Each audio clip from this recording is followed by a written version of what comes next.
Before I start explaining what I'd like to see in Battle for Azeroth in terms of professions, I'd like to get into why it is that I'm such a junkie for professions in general and engineering specifically. To do this, we have to go all the way back to Vanilla WoW. On the topic of Vanilla WoW, I realize the devs are batting around ideas for opening vanilla servers, and I know I'm going to need to do a video about that, but that's another story. Back during the days of vanilla, there were a lot of class design lessons that Blizzard hadn't yet learned, among them that a variety of on-demand damage abilities really are needed to make the game fun. Basically, what they did with paladins is they loaded them up with a variety of chance-on melee hit effects in lieu of strike abilities, and then they called it a class. On top of that, they cared more about what their vision for what the paladin class should be than they cared about how practical it was to play the class, so they didn't give paladins much along the line of ranged damage tools. Before this turns into a rehash of my old Does Blizzard Really Hate Paladins series, I'll explain why this is relevant to why I got into professions. Engineering gave me a variety of throwable bombs and gadgets that gave me things that my class's baseline kit didn't give me. Keep in mind, I'm talking about what the Paladin's kit was like at the time of vanilla. It has changed a lot since then, and that is a good thing. Paladins don't have a sprint? Get some rocket boots. Paladins don't have a snare? Get a net launcher. Paladins don't have ranged damage abilities? Throw some dynamite at an enemy, and then they'll come running to you. That's how I got started, but the first three expansions kept me pretty interested. In the Burning Crusade and Wrath of the Lich King, there was a kick-ass gun that I could make at the end of the engineering profession's progression, and there was also a kick-ass pair of goggles that I could use to get ahead in gearing. Along the way, there tended to be some nifty gadgets too, like dragonling pets, trinkets that dealt a jolt of damage when you clicked on them, and tinkers that gave you new abilities that felt cool and helped in a pinch. And when Cataclysm rolled around and I first tried my hand at the hardcore raiding scene, I really got into professions in general because I figured they'd help my guild get ahead in gearing up. And since the ends of the progression gave you item level 359 gear, which was on par with what dropped from the first Cataclysm raid tier.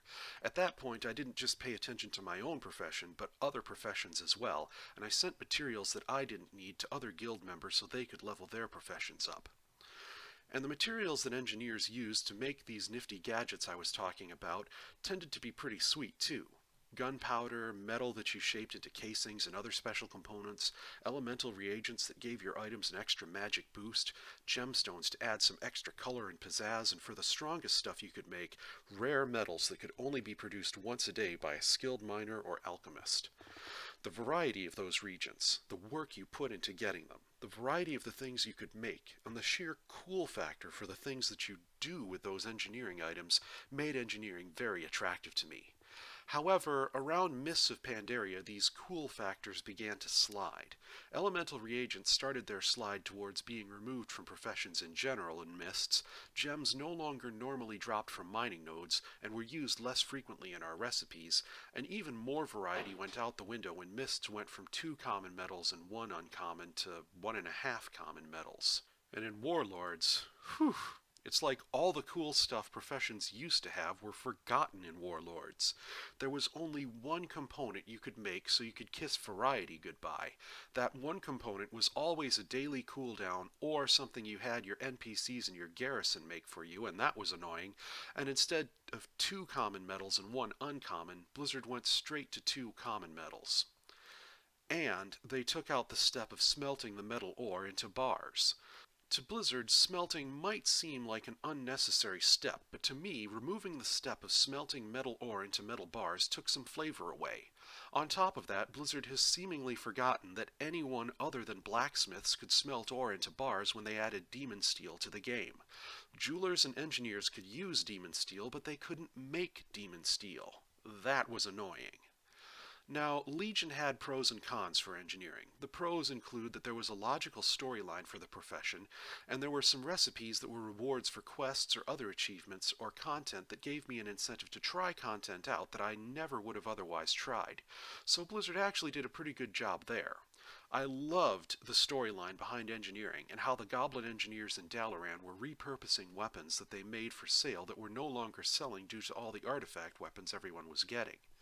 But one thing I didn't like was how all the reagents that went into engineering were vendor-bought reagents instead of things we crafted ourselves. It felt more fun when we made the scopes or casings or rifling or other things that went into our gadgets. So the things I found fun in professions were variety of reagents, the variety of items that you can make, and items that were powerful at the end of the progression. With that context in mind, here's how I would do things if I were put in charge of putting together engineering in Battle for Azeroth. I expect I'll make some mistakes along the way here. I want people to point them out when I do. To be honest, with reagents being trimmed and abilities being trimmed as much as they have been for the last few expansions, it kind of feels like Blizzard's design philosophy has become less is more, or simple is best. To me, at least for professions, the opposite is true. More is more. A greater variety of reagents to collect and put into the items you make, a greater variety of items to make, are better than having fewer reagents and simpler recipes. Provided that the reagents and recipes are named correctly, having that variety could also add a lot of flavor to those recipes too. So with all that context in mind, here's how I would build out engineering for professions in general. First of all, if you remember the elemental reagents concept I put forward in an earlier video, I would use that at first. Hot, cold, and crackling and flowing motes. I wouldn't yet allow players to merge these motes together into fused fire, air, water, or earth in patch 8.0. That would come in patch 8.1. I'd also bring back variety in metals, going back to the 2 common, 1 uncommon system of minerals we had back in Cataclysm, Wrath, and the Burning Crusade. And I'd pick colors that are underused for those metals. And we haven't had a real-life metal since Wrath of the Lich King, and we haven't had a light gray metal since Cataclysm. So I'd take a real-life metal that hasn't yet been used in the game for the first common metal. Some candidates for this are nickel and tungsten. To American or Canadian viewers, nickel sounds like one of the least badass metals around, as the word nickel is used for a 5-cent coin that only kids would care much about as it's very small change. But if you look at some super alloys in real life, you'll see that nickel is actually one of the main ingredients for them, so it's more badass than it sounds. Tungsten is one of the strongest metals, and there are other real metals that would work too, like vanadium or platinum. Now, we've had a lot of colors of metal. Orange for copper and kyperite, blue for cobalt, imperium, and arguably serenite and true iron, gray for silver, iron, and elementium, green for fel iron and fel slate, white for laystone and ghost iron, black for dark iron, obsidian, and black rock ore.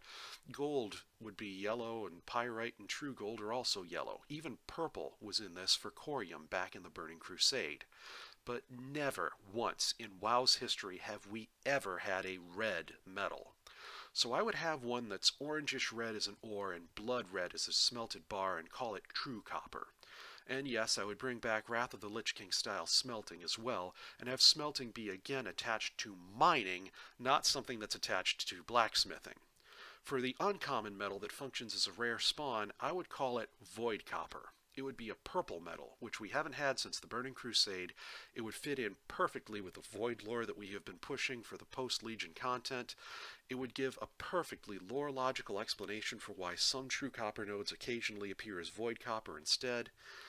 And again, I'd have some regents for later patches in all this too. In Wrath of the Lich King, Cataclysm, and Mists, there was a metal that you could get as a daily cooldown and that required elemental reagents to craft. This was Titan Steel in Wrath of the Lich King, True Gold in Cataclysm, and Living Steel in Mists.